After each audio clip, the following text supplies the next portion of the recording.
Doo-doo-dee. It's Nandi! Hello friends, I'm back today with another collaboration video. Today we're going to be talking player versus player, specifically in the context of Tournament Arena.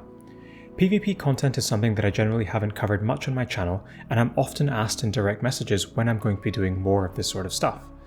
With the new game announcement that Guild Wars are on the horizon, I thought this would be a perfect opportunity for an initial foray. If this is popular and well received, I'm happy to make this a recurring feature. We'll talk through 3 popular team compositions, discuss both how to pilot them as well as how to counter them, and show you some gameplay footage. I've also got a bit of extra input from Tawan and the devs for a bit of insight into how power-ups work, as well as how to maximize them. Before I introduce Legend and get his thoughts on these teams, a bit of background. Tournament Arena is generally an event that occurs every 2 to 3 weeks and is the game's only live PvP mode at present. It can occur in one of 4 variants as shown on screen. Broadly, these can be grouped into Power-Up mode and Conquest mode. In Power-Up mode, you have to defeat all 5 enemy characters to win the game. The mode is made more interesting by the presence of Power-Up hexes, which provide characters with a temporary shield and stat benefits. In Conquest mode, the principle remains, first to 5 wins. However, you score points both for killing enemy characters as well as capturing marked hexes in the middle of the battlefield. Without further ado, I'm bringing in Legend, who has lent a lot of his expertise and insight into the content for this video. Friend, guildmate, and Dirty Dozen contributor, Legend frequently ranks highly in this game mode and is perfectly placed to provide some commentary with me.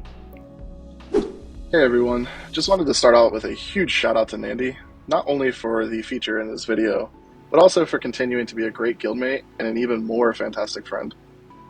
I come from 20 plus years of competitive gaming experience, be it as a professional or broadcaster, or even working for various gaming companies.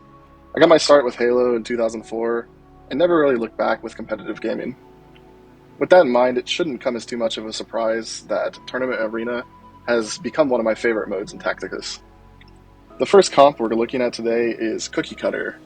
And the reason it's called Cookie Cutter is these are all characters that can easily slot into just about any team you could think of. And the main way you would play them together, and even as a function in separate teams, is through battlefield control. And what that means is either taking space or denying options to your opponent. You do this through actives like Rivas, who will overwatch and control a significant amount of area, or summoning drones with Showsile's passive, and Thaddeus lockdown through suppression on his main attack as well as big damage. The main counter to this team is not allowing them to set up, and what that means is you're going to want to either take out a character as fast as possible, be that Thaddeus before he can do damage, Rivas before he can overwatch, or set up something to pick apart members of the team that are not positioned well. Alpha Strike does well in this regard, as well as understanding positional differences if you're running some kind of mirror matchup. Thanks, Legend. In this gameplay clip, you'll see the principles of what we've just outlined. I like this team because the characters are all pretty accessible and the principles are easily applied. We can see that our opponent here tries to move up and take space in the middle of the map. We then position Rivas to control the middle with her active Overwatch ability before setting up our powerful damage dealers behind her. Show spawns a drone, Calandus gets a power-up, and Thaddeus is safely ensconced in the back line. Our opponent here is forced to split his forces along the sides of the map, and we romp to an easy victory.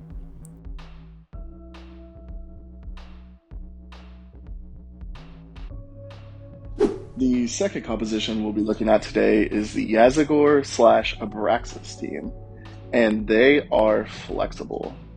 When I say this team is able to do any strategy in any mode that you can think of, they are able to truly slot into what you're trying to do because of the mobility, because of the summons, because of the effectiveness of what they do.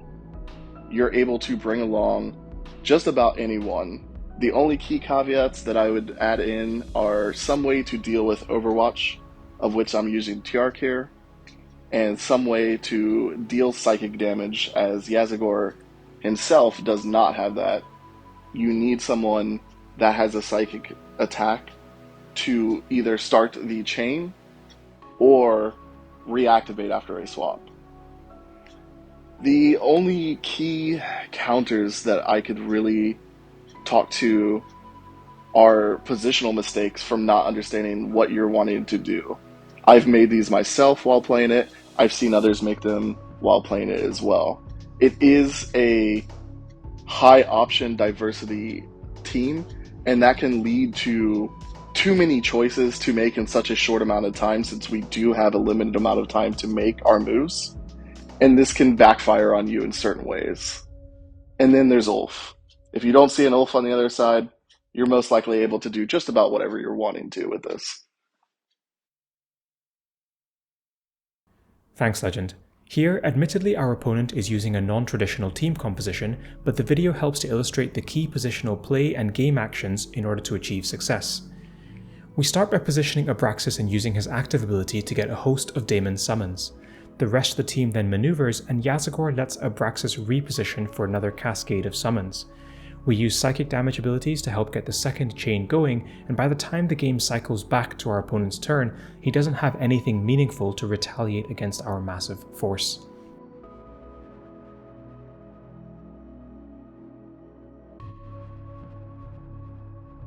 The third team we're looking at today is Ragnar's Legends, and this is the team that I've personally been running for the previous 2 tournament arenas since Ragnar released. I want to give a quick shout out to our guildmate punter, as he really theory crafted that Ragnar would be amazing in tournament arena, and just amazing overall once we even saw the first glimpses of abilities.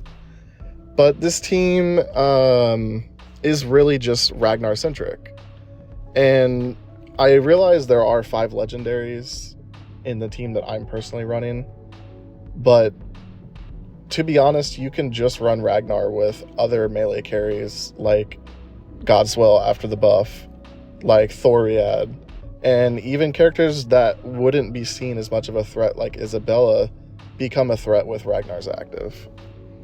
The way you want to play the comp that I have presented here is Celestine is your bait slash battlefield control taker.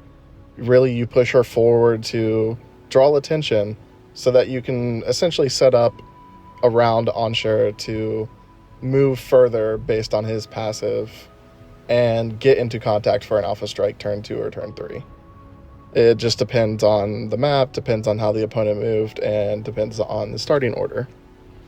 The main way to counter this team is don't play into their hand.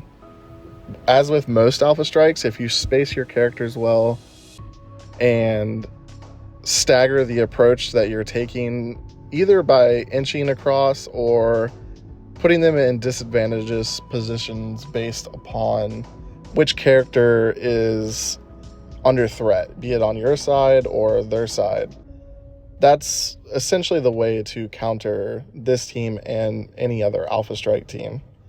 You'd want to give some possibility of targets, but not your entire team worth.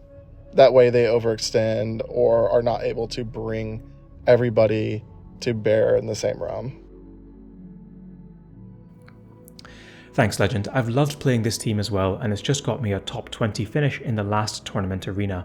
It has such explosive damage potential, and Onshi's cycling passive aura lets you get that turn 2 boost of movement to really enable the burst composition. You can see here that we basically skip our turn 1 and leave our opponent scratching his head for several seconds with indecision. He moves into the middle of the map only for us to unleash the Wombo combo and annihilate his team.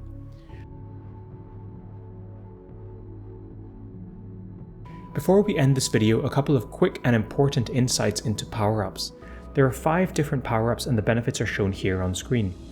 The left-sided power-ups are fairly straightforward, either bonus health or damage. Remember that the boosted damage affects the unit card, which is that green damage stat on the top right of the screen when you click on your character. This only buffs the unit's attack, not its abilities, which have their own damage numbers. The next thing to mention is how the bonus hits interact with characters.